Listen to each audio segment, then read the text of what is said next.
Don't try to impose Hindi on people who don't speak Hindi. I request the Union government to refrain from naming the bills in Hindi and Sanskrit. We do not manufacture aircrafts.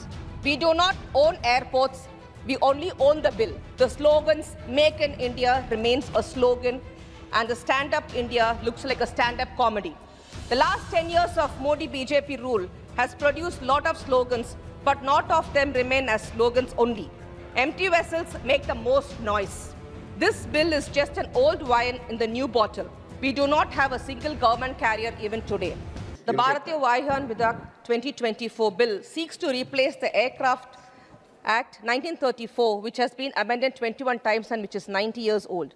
Before I start, I would like the Union government to change the title of the bill as Aircraft Bill 2024. Don't try to impose Hindi on people who don't speak Hindi. I request the Union government to refrain from naming the bills in Hindi and Sanskrit. Sir, coming to the bill, we do not manufacture aircrafts. We do not own airports. We only own the bill. The bill seeks to promote aircraft manufacturing in India by regulating design, assembly, technology, and other related aspects. Sir, unfortunately, India has not manufactured aircrafts on its own. The slogans "Make in India" remains a slogan, and the Stand Up India looks like a stand-up comedy.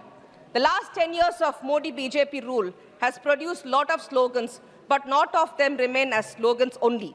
Empty vessels make the most noise. Whatever promised by the Union government have not happened. India is still depending heavily on USA or France for the aviation sector. The bill gives the Union government the power to make rules for aircraft, secure the safety of aircraft operations, and investigate air accidents. Sir, from the beginning, the aviation sector remains with the Union government. The Director General of Civil Aviation, the DGCA, the Airports Economy Regulatory Authority of India, the Bureau of Civil Aviation Security, the Airport Accident Investigation Bureau, the Airport Authority of India, the Pawan Hans Helicopter Limited, and the Rajiv Gandhi National Aviation University are already there with the definite rules and regulations to follow. This bill is just an old wine in the new bottle. The Ministry of Civil Aviation has lost its sheen due to the aggressive role given to the private players. Because of this privatization policy of the government, we do not have a single government carrier even today. Air India was sold as a throwaway price, and the airports are being given to the A company. This is very unfortunate, sir. Tomorrow there is a crisis to the transport people from one destination to the other. The government have to beg with the private airliners, which become the monopoly in the aviation sector. At the moment, only our President of India and Prime Minister are the two people who have the luxury of traveling by their own government aircrafts. All others are dependent on the private carriers for their air travels. So drones, they have become included, but the increased use of drones will raise new social concerns about privacy and surveillance. The Act does not provide sufficient safeguards. Drones are being used in several other areas like medicine, disaster management, land survey, and surveillance, as well as film and entertainment industry, and for the general documentation. The Ministry of Civil Aviation should be able to cater to such a range of use of drones and technological advancements in the drone technology in the coming years.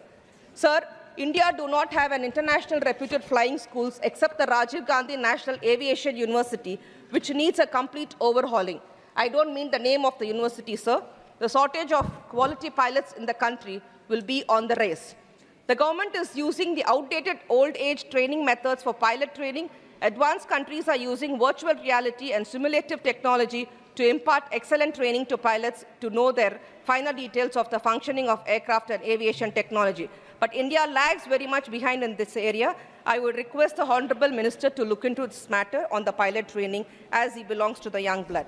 Sir, high-density cameras can be fixed on the sensors of the aircraft for the smooth landing and takeoff during the foggy season.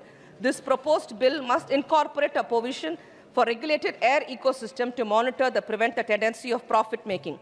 Sir, at the moment, we need more airports and more airlines are required, but the worrisome fact is monopoly is going only to 2 to 3 people's hands, and 80% of the total air passengers traffic is only with the 3 companies. We all know what is the ill effects of the monopoly. I think ministers should look into this. Sir, another important issue is the dynamic airfare of the airlines, which makes life miserable for the common people who want to book air ticket for an urgent work While booking tickets, it shows one fare. By the time we go, we get into another fare. Such is the design of the company in the systems. Sir, this doesn't happen with the railways, and it is not like a betting game like fixing the airfares.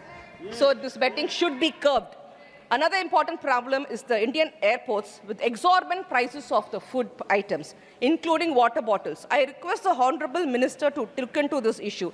1 liter water bottle nearly outside costs 20 rupees, and inside the airport the same one costs around 100 to 150 in some airports. And one plate of idli costs around 50 outside, and inside the airport it is 250 or 300.